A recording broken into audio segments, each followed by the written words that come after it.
Troisième calcul réfléchi, séance numéro 30. Premier, je me déplace je fais 50 km à la vitesse constante de 80 km par heure. Il faut trouver la durée du parcours. Je vais faire un tableau de proportionnalité. Première ligne, distance parcourue en kilomètres. Et deuxième, bien sûr, la durée, le temps. La durée, et je vais le faire en minutes. Si vous voulez après, je le fais en heures. Si je roule à la vitesse constante de 80 km par heure, ça veut dire qu'en 60 minutes, c'est-à-dire une heure, je parcours 80 km. C'est-à-dire ça, 80 km par heure. En une heure, je fais 80 km. Et moi, je fais 50 km, 50 km, et je veux savoir la durée.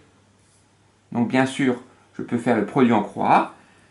Je fais donc 60 fois 50 divisé par 80. 50 fois 60, ça fait 6 fois 5, 30, et donc 3000. Et 3000 divisé par 80, ça fait 300 divisé par 8, et donc ça fait 37,5 minutes.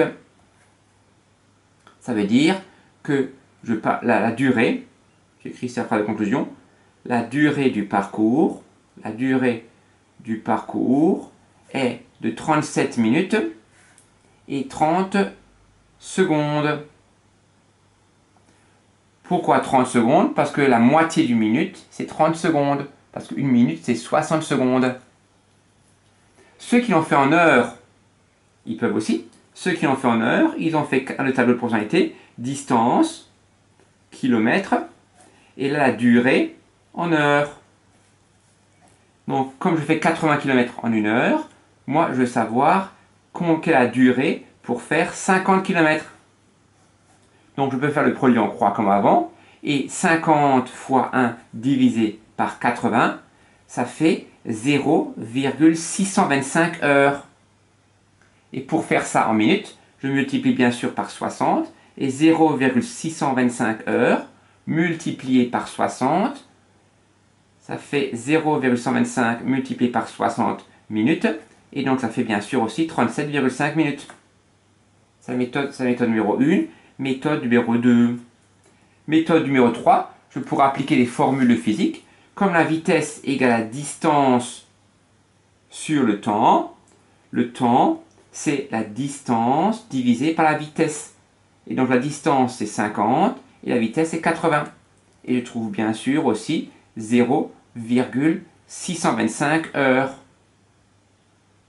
que je peux transformer en minutes. Bref, donc la durée du parcours est de 37 minutes et 30 secondes. Deuxième, il faut trouver le volume du cône. Le volume, c'est l'aire de la base multiplié par la hauteur et divisé par 3. La base, c'est un disque. Et donc l'aire du disque, c'est pi fois le rayon carré. Ça l'aire de la base multiplié par la hauteur qui vaut 10 et divisé par 3. Je m'occupe de pi à la fin. 5 fois 5, 25. 25 fois 10, 250. Donc ça fait 250 pi divisé par 3. 250 divisé par 3, je préfère le garder tel quel. Parce que ce n'est pas un nombre décimal. Et donc la réponse exacte, le volume, est 250 tiers de pi centimètre cube. Si je trouvais une valeur approchée, je remplace avec le pi de calculatrice. Donc je tape 250 divisé par 3, ça fait une réponse. Et cette réponse, je multiplie par pi de la calculatrice.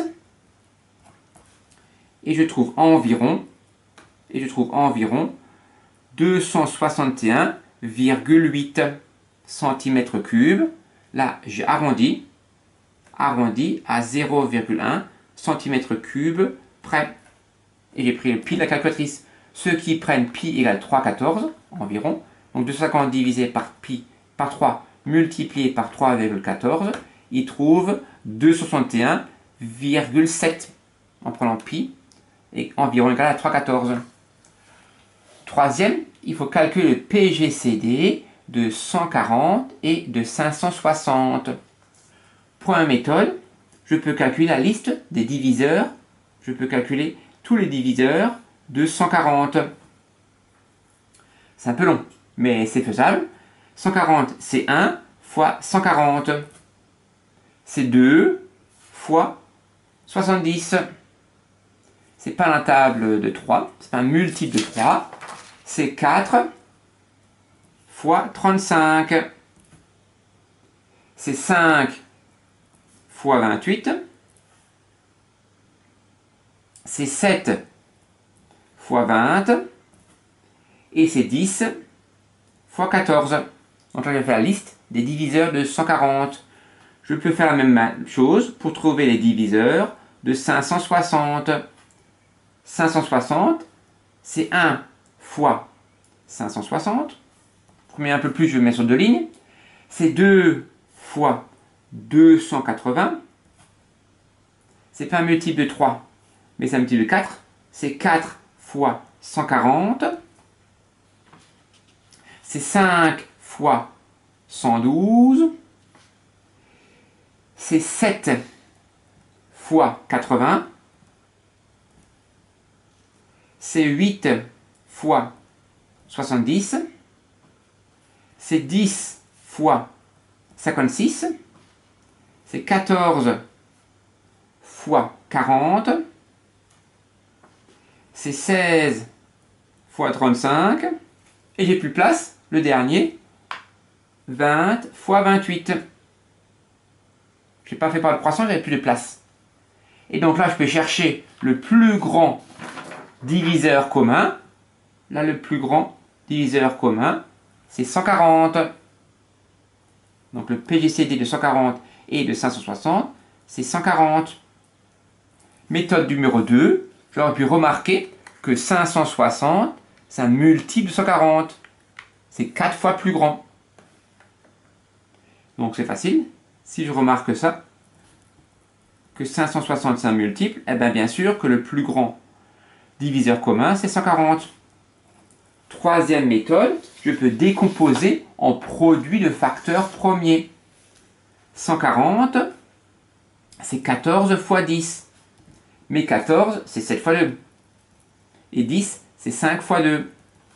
Et donc, par ordre croissant, ça fait 2 au carré fois 5 fois 7 pour 140. Et deuxième, 560. 560, c'est 56 fois 10. 56, c'est 7 fois 8. Et 10, c'est 5 fois 2. Et 7, c'est 7. 8, c'est 4 fois 2. Mais 4, c'est 2 fois 2. Donc ça fait 2 puissance 3 fois 2 fois 5. Et donc, ça fait 2 puissance 4 fois 5 fois 7. Et donc maintenant, je cherche le PGCD grâce à la décomposition pour les facteurs premiers. Là, j'ai un 7 en commun. Là, j'ai un 5 en commun. Et là, j'ai un 2 puissance 2 aussi en commun. Et donc là, je trouve bien aussi que le PGCD, c'est 7 fois 5 fois 2 puissance 2, qui fait bien 640. Troisième, il faut représenter graphiquement la fonction linéaire qui à x associe moins 3x. On sait déjà que c'est une droite. Et une droite qui passe par l'origine 0, 0. Et donc, l'image de 0, ça sera 0. Comme ce sera une droite, il suffit de trouver 2 points de cette droite. Et donc, je prends un deuxième point. Donc, l'image de 0 sera 0. Je prends un deuxième point, n'importe lequel. Par exemple, 2. Et donc, je cherche l'image de 2. Moins 3 fois 2, ça fait moins 6. Et donc, l'image de 2, ça sera moins 6. Moins 1, moins 2, moins 3, moins 4, moins 5, moins 6. Et donc, la droite passera par le point 0, 0 et 2, moins 6. Et voilà. Par deux points ne passe qu'une seule droite.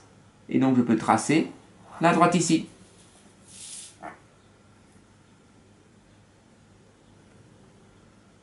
Si j'avais, au lieu de prendre 2, j'ai pris 2 au hasard, j'avais pris 1.